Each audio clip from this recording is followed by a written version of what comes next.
that feels less like corporate history and more like a long, high-stakes experiment in belief. The book is The NVIDIA Way by Tae Kim, and at its center is Jensen Huang, a man who built one of the most important companies of our era, not by chasing trends, but by stubbornly refusing to let go of a vision long before the world understood it. This is not a story about a smooth rise. It's a story about enduring ridicule, near-death financial moments, internal doubt, and a kind of leadership that looks irrational until it suddenly looks inevitable. NVIDIA today sits at the heart of artificial intelligence, powering everything from large language models to autonomous vehicles, but for most of its life, it was something far more fragile. It was a bet. Jensen Huang did not start NVIDIA because the market was calling for it. He started it because he saw a future that didn't exist yet and decided to act as if it already did. That difference matters more than it sounds. Jensen grew up without privilege, without safety nets, without the kind of background that usually produces tech titans. His early life was shaped by immigration, dislocation, and a constant need to adapt. That created something that becomes central to his leadership later: comfort with uncertainty. Most people are paralyzed by not knowing. Jensen learned to live inside not knowing. When NVIDIA was founded in 1993, the idea of a graphics processing unit as a standalone product was not obvious. Computers already had CPUs. Graphics were seen as secondary, almost ornamental. Jensen believed something radically different. He believed that computing was moving toward visual processing, parallelism, and data-heavy workloads long before those terms became fashionable. He believed that graphics would become the new center of computing. This belief wasn't supported by analysts, by customers, or even by many inside NVIDIA. It was supported by Jensen's own mental model of how technology evolves. He saw that CPUs were reaching limits. They were optimized for sequential tasks, one thing at a time, but the future was going to demand many things at once. Rendering images, processing video, simulating physics, and eventually training neural networks.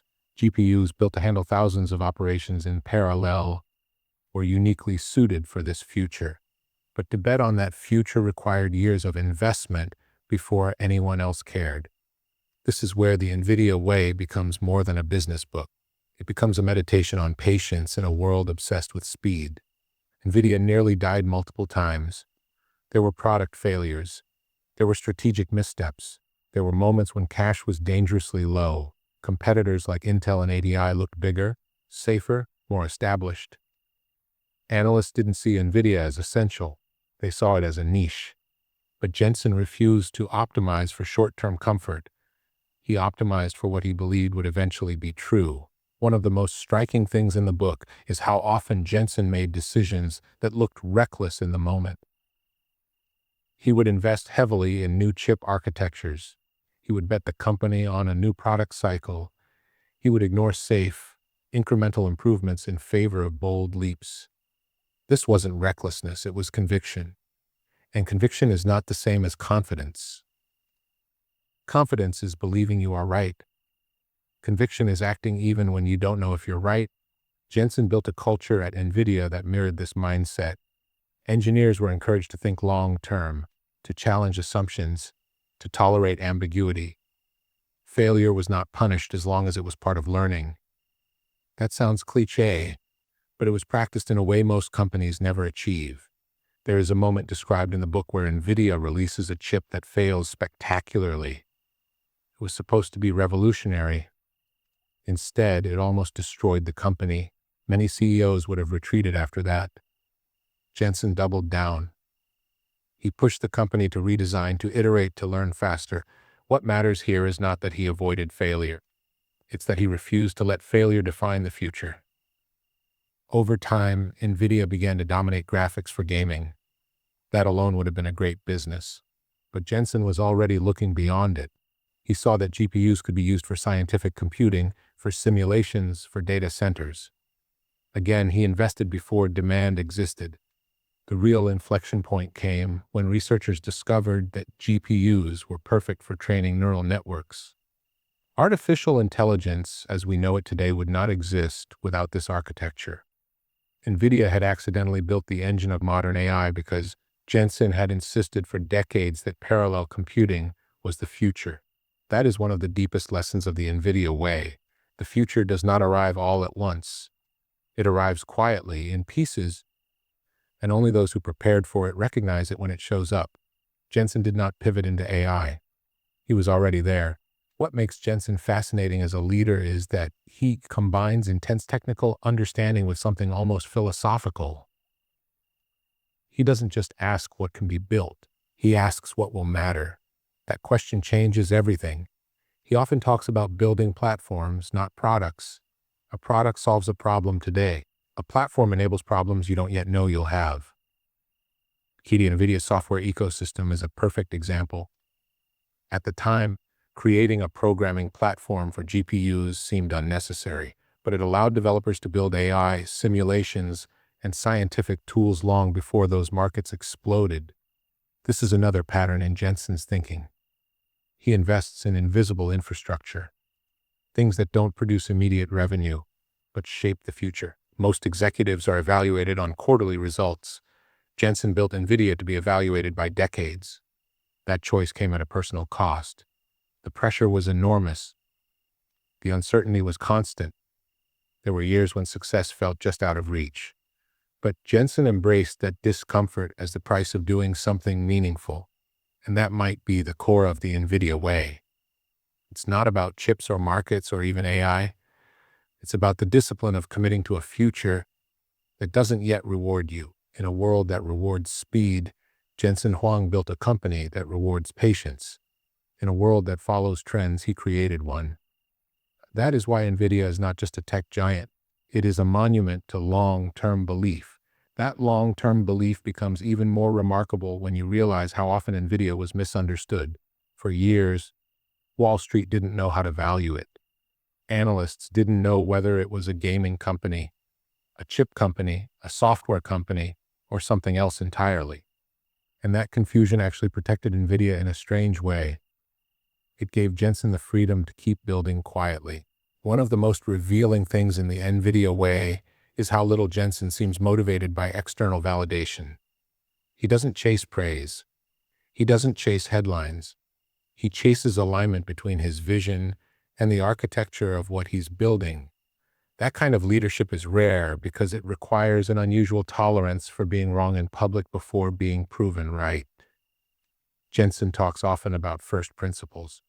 Instead of asking what competitors are doing, he asks what physics, computation, and human demand are going to require in the future. That's why NVIDIA never really tried to become Intel. It didn't try to dominate CPUs.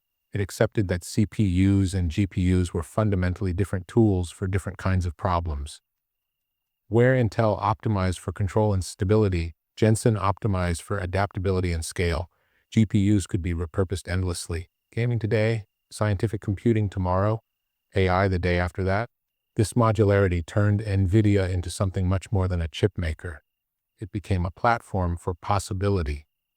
There is a fascinating section in the book about how NVIDIA approached software. Most hardware companies treat software as a support function. Jensen treated it as a strategic weapon. QDIA, drivers, developer tools, AI frameworks, all of it created a gravity well that kept developers inside the NVIDIA ecosystem. Once you built on NVIDIA, it was hard to leave. That wasn't an accident. That was design. And this is where the book subtly shifts from being a leadership story to being a lesson in systems thinking. Jensen didn't just build products. He built an environment where innovation could compound. Each developer attracted more developers. Each application justified more hardware investment. Each new chip made the platform more valuable. That flywheel is what eventually made NVIDIA unstoppable, but it took decades to spin up. One of the hardest things for humans to grasp is exponential growth. Jensen bet his entire company on it. He believed that if NVIDIA could stay alive long enough, the payoff would be extraordinary. That required not just intelligence, but emotional endurance. Imagine running a company for years while the world doesn't fully understand what you're doing. Imagine betting everything on a future that doesn't yet exist. That kind of leadership is lonely. And yet Jensen never isolated himself. He surrounded himself with engineers who could challenge him. He cultivated a culture of debate. People at NVIDIA are encouraged to disagree with him. But once a decision is made, everyone commits fully. This balance between open argument and unified execution is one of the defining features of NVIDIA's culture. It prevents stagnation without creating chaos. Another key idea in the book is Jensen's obsession with speed of learning. Not speed of output, but speed of understanding. NVIDIA constantly experiments. They build prototypes. They test ideas. They kill things that don't work. They don't wait for certainty. That philosophy is critical in a world where technology moves faster than any planning document. When artificial intelligence began to explode, NVIDIA was ready not because Jensen predicted every detail, but because he had built a company that could adapt quickly to whatever emerged. GPUs turned out to be perfect for training neural networks. QDA made it easy for researchers to use them. NVIDIA's software stack allowed rapid iteration. By the time the rest of the industry realized what was happening, NVIDIA was already miles ahead, and that is the real power of long-term vision. It's not about guessing correctly. It's about positioning yourself so that when the future arrives, you're already there. The book also doesn't shy away from competition. Companies like AMD, Intel, and later massive cloud providers all tried to challenge NVIDIA. Jensen responded not with fear but with deeper investment. When others tried to copy NVIDIA's hardware, he expanded NVIDIA's software moat. When others tried to undercut prices, he increased performance. He never competed on a single axis. He competed on the entire ecosystem. That's another lesson here. The strongest businesses don't fight on the battlefield the enemy chooses. They change the battlefield. Jensen also has a distinctive leadership style. He's demanding. He expects excellence. But he's also deeply involved. He reviews designs. He asks technical questions. He pushes people to think beyond what's comfortable. That level of engagement creates trust. Engineers know he understands what they're doing. This is not a CEO who speaks in buzzwords. This is someone who can go deep into architecture, performance, and trade-offs. That credibility matters. It also explains why NVIDIA has been able to keep top talent for so long. People want to work where they feel intellectually respected. The NVIDIA way is not about being nice. It's about being serious, and that seriousness extends to how Jensen thinks about failure. Failure is not embarrassing. It's instructive. NVIDIA's early mistakes in chip design taught them how to build better ones. Their missteps in markets taught them where real demand would emerge. Most companies hide failure. NVIDIA minds it. That mindset is what allowed them to survive in a brutal industry where one bad product cycle can destroy you. As NVIDIA grew into a giant, Jensen never abandoned the startup mentality. The company still acts as if it's being hunted. There's always a sense that the next disruption is coming. That paranoia is not unhealthy. It's strategic. Because in technology, complacency is death. One of the most striking things about Jensen is how little he talks about himself. He talks about the team, the mission, the future. His ego is tied not to personal fame, but to the success of the system he built. That doesn't mean he lacks confidence. It means his confidence is embedded in something larger than himself. And that might be the deepest reason NVIDIA succeeded. It was never about one man's brilliance. It was about building a machine that could outgrow him. What's remarkable is that even as NVIDIA became indispensable to the modern world, Jensen never shifted into the posture of a conqueror. He didn't start talking about dominance or inevitability. He kept talking about work, about building, about the next problem. That attitude is not cosmetic. It shapes how the company behaves under pressure. When NVIDIA's valuation exploded and suddenly it was being called one of the most important companies on earth, Jensen reacted with the same tone he had when the company was struggling. He talked about responsibility. If NVIDIA's chips power the future of medicine, transportation, communication, and intelligence itself, then NVIDIA is not just a business. It is infrastructure, and infrastructure must be built carefully. That perspective is rare in Silicon Valley, where growth is often treated as an end in itself. Jensen treats growth as a consequence of usefulness. One of the things Tae Kim makes clear in the book is how deeply Jensen thinks about the ethical and social implications of what NVIDIA builds. AI is not just another software trend. It reshapes labor, power, and human decision-making. Jensen understands that if NVIDIA provides the engine, it indirectly shapes how the world will use it. This doesn't mean he tries to control every outcome. It means he takes responsibility for creating tools that are as flexible and beneficial as possible. That's why NVIDIA invests so heavily in research, in open frameworks, in partnerships with scientists and universities.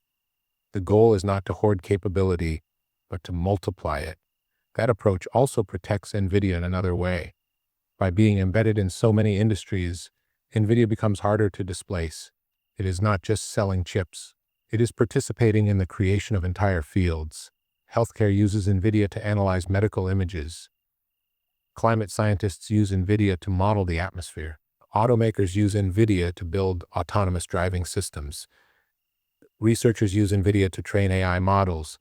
Each of these domains feeds back into the platform, making it stronger. This is the flywheel Jensen envisioned decades earlier, now fully visible. Another lesson from the book is how Jensen treats competition.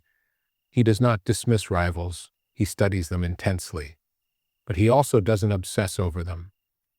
His focus is not on beating someone else's product. It's on building something so good that competition becomes secondary. That mindset is incredibly powerful. It shifts energy away from fear and toward creation. Jensen also resists the temptation to simplify NVIDIA's story. Many companies like to tell a clean narrative. We had a vision, we executed it, and now we are successful. NVIDIA's story is far messier. There were wrong turns, there were lucky breaks, there were near catastrophes. But instead of hiding that, Jensen embraces it. He sees the messiness as proof that the future is unpredictable. The only rational response is to stay curious and adaptable. This is why NVIDIA invests so much in tools for developers. Jensen knows that the most valuable innovations will come from people he will never meet. By empowering them, NVIDIA extends its own intelligence. That's a profound shift from the traditional corporate model. Instead of controlling everything, NVIDIA enables everything. The book also highlights how Jensen thinks about learning. He is constantly reading, asking questions, and updating his mental models. He doesn't assume that past success guarantees future insight. That humility is critical in a field that changes as fast as technology. It's also why NVIDIA avoided becoming complacent. Even when it dominated gaming GPUs, Jensen pushed the company into data centers, into AI, into networking. He never let one success become a comfort zone, and that brings us to a broader reflection. The NVIDIA Way is not just a business strategy. It's a philosophy of engagement with the future. It says that the future is not something you wait for. It's something you build infrastructure for. Most people try to predict the future. Jensen tries to prepare for many possible futures. That difference is everything. As AI continues to accelerate, NVIDIA's role will only grow. But the book makes it clear that this was never about chasing AI specifically. It was about building a computing architecture that could adapt to whatever intelligence looked like. That kind of thinking is rare because it requires letting go of control. You don't get to decide how people will use what you build. You only get to decide whether what you build will be capable enough to support them. Jensen trusted the ecosystem.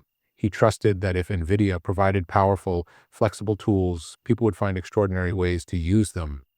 So far, that trust has been rewarded. When I finished the NVIDIA Way, what stayed with me most was not the scale of NVIDIA's success, but the patience behind it. We live in a world that celebrates speed, but Jensen built a company that was willing to be misunderstood for decades in order to be indispensable for generations. That is not just business. That is a form of courage. And in a time when technology often feels chaotic and overwhelming, there is something quietly reassuring about a leader who thinks in decades rather than headlines. NVIDIA is not perfect. Jensen is not a saint. But the NVIDIA Way offers a blueprint for how to build something that lasts by committing not to what is easy, but to what is true. And that might be the most valuable lesson of all. As this story moves forward, what becomes most striking is how NVIDIA's journey mirrors the evolution of technology itself. In the early days, computing was about speed and storage. Then it became about graphics and interaction. Now it's about intelligence. Jensen Huang didn't predict every phase, but he consistently positioned NVIDIA to serve whatever phase came next. That's not luck. That's architectural thinking. Architecture is about designing systems that can support things you cannot yet see. Jensen approached NVIDIA the way a city planner approaches a growing metropolis. You don't just build for today's traffic. You build roads, bridges, and power grids for a population that hasn't arrived yet. When the population shows up, the city either thrives or collapses based on what was prepared beforehand. NVIDIA didn't suddenly become an AI company. It became an AI backbone because Jensen had been quietly building the roads and power lines for decades. One of the subtle but powerful themes in the NVIDIA way is how Jensen views time. Most executives think in fiscal years. Jensen thinks in product generations. That changes everything. A product generation spans many years, often a decade or more. It forces you to ask what will matter not next quarter, but next cycle. That's why NVIDIA invested in technologies that look premature: ray tracing, parallel computing, deep learning. At the time, these seemed niche or speculative. Today, they are foundational. The ability to invest before certainty exists is perhaps the most rare form of leadership. Most people need proof. Jensen built before proof existed. That does not mean he was reckless. It means he understood that waiting for proof in a fast, moving world is a form of risk. Another aspect of Jensen's leadership that stands out is how he communicates inside the company. He is known for long, detailed emails, for deep technical discussions, for explaining not just what NVIDIA is doing, but why. That creates alignment. People don't just execute tasks. They understand the larger story. When people understand the story, they make better decisions on their own. That's how a company scales without losing its soul. This is why NVIDIA doesn't feel like a collection of departments. It feels like a single organism moving toward a shared goal. The book also shows how Jensen handled moments when NVIDIA was ahead of the market. Being early is dangerous. You can burn cash. You can confuse customers. You can be ridiculed. Jensen endured all of that. But he also knew that being early gives you something priceless. It gives you time to learn. NVIDIA had years to refine its AI tools before AI became mainstream. That learning curve is why competitors struggle to catch up. They are not just behind in products, they are behind in understanding. This leads to another powerful insight. Technology leadership is not about owning patents, it's about owning experience. NVIDIA has lived inside AI for so long that its intuition is embedded in the company. You cannot copy that with money alone.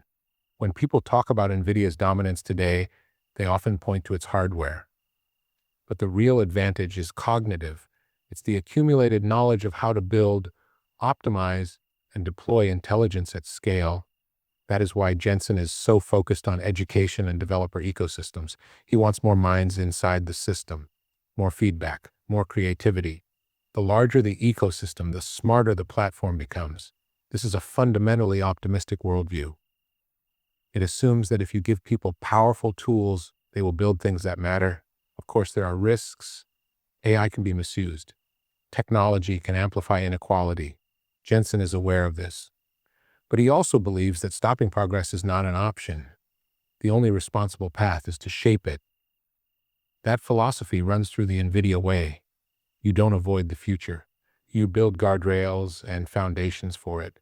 As NVIDIA continues to grow, Jensen faces a new challenge. How do you preserve a culture of urgency inside a company that is now enormous? How do you stay hungry when you're already successful? So far, his answer has been to never treat success as permanent. NVIDIA behaves like a company that could be disrupted tomorrow. That mindset keeps it sharp, and it's also deeply human. Jensen's own life was shaped by uncertainty. He never had the luxury of assuming stability. That background still informs how he leads. What I find most compelling about this story is that it reframes what leadership looks like in a technological age. It's not about charisma or dominance. It's about building systems that outlive you. Jensen Huang did not set out to become a legend. He set out to build a machine that could keep learning after he was gone. That might be the highest form of leadership. The NVIDIA Way is ultimately a story about faith. Faith in a vision. Faith in people. Faith in the future. Not blind faith, but disciplined, informed, relentless faith. In a world that often feels reactive and short-sighted, that kind of faith is rare. And that is why NVIDIA stands where it does today. Not because Jensen guessed right once, but because he was willing to keep building long enough for the world to catch up. That is the NVIDIA way.